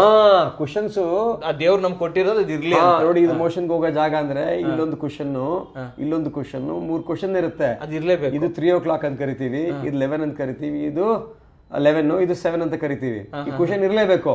ಮೊದಲೆಲ್ಲ ಕಿತ್ ಬಿಸಾಕ್ಬಿಡ್ತಿದ್ರು. ಹೋಗ್ತಾ ಹೋಗ್ತಾ ರಿಸರ್ಚ್ ಮಾಡ್ತಾ ಮಾಡ್ತಾ ಮಾಡ್ತಾ ಏನಾಯ್ತು, ಕುಶನ್ ಇರಬೇಕು ಅಂತೇಳಿ ಅದನ್ನ ತೆಗಿಬೇಡಿ ಅಂತ. ಸೊ ಟೆಕ್ನಾಲಜಿ ಅಡ್ವಾನ್ಸ್ ಆದಾಗ ಏನಾಗುತ್ತೆ, ಲೇಸರ್ ಬಂತು. ಲೇಸರ್ ಏನು ಮಾಡ್ತೀವಿ ಅಂದರೆ, ನೋಡಿ ಈಗ ಗ್ರೇಡ್ 3 ಅನ್ಕೊಳ್ಳಿ, ಇದನ್ನು ಗ್ರೇಡ್ 3 ಇದನ್ನ ಒಳಗೆ ಪುಷ್ ಮಾಡ್ತೀವಿ. ಪುಷ್ ಮಾಡಿಬಿಟ್ಟು ಒಳಗಿಂದ ಲೇಸರ್ ಫೈಬರಿಂಗ್ ಹಾಕ್ತೀವಿ. ಇದು ಅದು ಬರ್ನ್ ಮಾಡ್ತಾ ಮಾಡ್ತಾ ಮಾಡ್ತಾ ಮಾಡ್ತಾ ಮಾಡ್ತಾ ಮಾಡ್ತಾ ಹೀಗೆ ಬರ್ನ್ ಮಾಡುತ್ತೆ. ಬರ್ನ್ ಮಾಡಿ ಈ ರೀತಿ ನಾರ್ಮಲ್ ಪೊಸಿಷನ್ಗೆ ಬರುತ್ತೆ. Okay. Grade 3 grade 4 normal position ಒಳಗೆ ಬಿಡ್ತೀವಿ ಅದನ್ನ. ಓಕೆ. ಅರ್ಥ ಆಯ್ತಾ? Restore, original function. ರೀಸ್ಟೋರ್ ಹೊರಗಡೆ ಇರುತ್ತಲ್ಲ, ಹೊರಗಡೆ ಎಕ್ಸ್ಟರ್ನಲ್, ಅದನ್ನ ಲೇಸರ್ ಮುಖಾಂತರ ತೆಗಿಬೇಕು. ಕಟ್ ಮಾಡಿ ತೆಗೆದು ಬಿಡ್ತೀವಿ. ಲೇಸರ್ ಮುಖಾಂತರ ಲೈಟ್ ಅಲ್ಲಿ ಕಟ್ ಮಾಡ್ತೀವಿ. Okay okay okay okay. ಅರ್ಥ ಆಯ್ತಾ? ಅರ್ಥ ಆಯ್ತು sir. This is the treatment. Cutting ಅಂದ್ರೆ ಕತ್ರಿ ತಗೊಂಡು ಕಟ್ ಮಾಡೋದಲ್ಲ, ಲೇಸರ್ ಲೈಟ್ ಮುಖಾಂತರ ನೀಟಾಗಿ ಇದನ್ನ ಕಟ್ ಮಾಡೋದು. ಸರ್ ಇದೆಲ್ಲ ಆದ ನಂತರ what is the next precautions ಯಾವ ತರ ಇರುತ್ತೆ? ಇದು ಆದ್ಮೇಲೆ ಮತ್ತೆ ಪೈಲ್ಸ್ ಬರಬಾರ್ದು ಅಂದ್ರೆ ಚೆನ್ನಾಗಿ ನೀರು ಕುಡಿಬೇಕು, ಹಣ್ಣು ತಿನ್ನಬೇಕು, ತರಕಾರಿ ತಿನ್ನಬೇಕು, ಸೊಪ್ಪು ತಿನ್ನಬೇಕು, ವಾಶ್ರೂಮಲ್ಲಿ ತುಂಬ ಹೊತ್ತು ಕೂರಬಾರ್ದು, ವಾಶ್ರೂಮ್ಗೆ ಮೊಬೈಲ್ ತೊಗೋಬಾರ್ದು, ಎವ್ರಿ 1 hour ಬ್ರೇಕ್ ತಗೋಬೇಕು. ಮೋಷನ್ ಗಟ್ಟಿಯಾಗೋದ್ರೆ ನಿಧಾನಕ್ಕೆ ಪಾಸ್ ಮಾಡಬೇಕು. ಒಂದು ವೇಳೆ ಗಟ್ಟಿ ಆದರೆ ಕಂಟ್ರೋಲ್ ಮಾಡಬೇಕು, ಬಿಡಬೇಕು, ಕಂಟ್ರೋಲ್ ಮಾಡಬೇಕು, ಬಿಡಬೇಕು.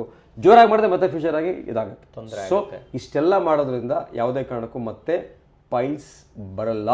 ಸೊ ಲೈಫ್ ಸ್ಟೈಲ್ ಮೇಂಟೈನ್ ಮಾಡಲೇಬೇಕು ಅಲ್ವಾ? That is the final goal ನೀವು ಯಾವುದೇ ಇರ್ಲಿ, ನೀವು ಪೈಲ್ಸ್ ಇರ್ಲಿ, ಪಿಸ್ತೂಲ್ ಇರ್ಲಿ, ಫಿಶರ್ ಇರ್ಲಿ, ಲೈಫ್ ಸ್ಟೈಲ್ ಮೇಂಟೈನ್ ಮಾಡಿದ್ರೇನೆ ಇದಕ್ಕೆಲ್ಲ. ಸರ್ ಬರೀ ಪೈಲ್ಸ್ ಫಿಶರ್ ಫಿಸ್ಟುಲಾ ಅಲ್ಲ, 95% ನಾವು ಒಳ್ಳೆ ಲೈಫ್ ಸ್ಟೈಲ್ ಇದ್ರೆ ಯಾವ ಕಾಯಿಲೆನೂ ಬರಲ್ಲ ಸರ್. ಇನ್ನು 5% ಭಗವಂತನ ಬಿಟ್ಬಿಡಿ, ನಮ್ ಕೈಲಿ ಇಲ್ದೇ ನಾವೇನು ಮಾಡಕ್ಕಾಗಲ್ಲ.